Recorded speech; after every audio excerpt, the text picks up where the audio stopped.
తెలంగాణలో జరిగిన పురపాలక నగరపాలక సంస్థల ఎన్నికల్లో అధికార కాంగ్రెస్ పార్టీ సత్తా చాటింది.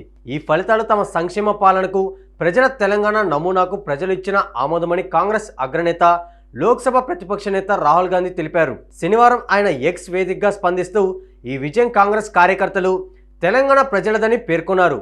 ప్రతి కుటుంబానికి అభివృద్ధి ఫలాలు అందించాలని తమ ప్రజల తెలంగాణ లక్ష్యం స్థిరంగా ఉంటుందని హామీ ఇచ్చారు.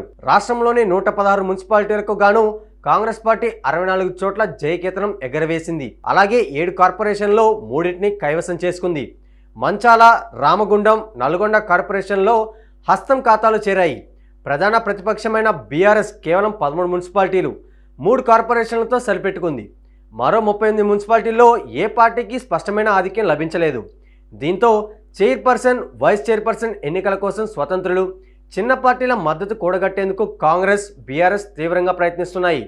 2020లో జరిగిన మున్సిపల్ ఎన్నికల్లో అప్పటి టీఆర్ఎస్ అంటే ప్రస్తుత బీఆర్ఎస్ 100కు పైగా స్థానిక సంస్థలను గెలుచుకోగా ఈసారి ఆ పార్టీ పనితీరు గణనీయంగా తగ్గింది. ఇక బీజేపీ సొంతంగా ఒక్క మున్సిపాలిటీని గెలవనప్పటికీ తమ ఎంపీ స్థానాలైన కరీంనగర్, నిజామాబాద్ కార్పొరేషన్లలో అతిపెద్ద పార్టీగా అవతరించింది. మొత్తం 2582 మున్సిపల్ వార్డులకు గాను కాంగ్రెస్ 1347, బీఆర్ఎస్ 717, బీజేపీ 261 వార్డులను గెలుచుకున్నాయి. బుధవారం జరిగిన ఈ ఎన్నికల్లో 73% పైగా పోలింగ్ నమోదు కాగా శుక్రవారం ఓట్ల లెక్కింపు ప్రక్రియను పూర్తి చేశారు.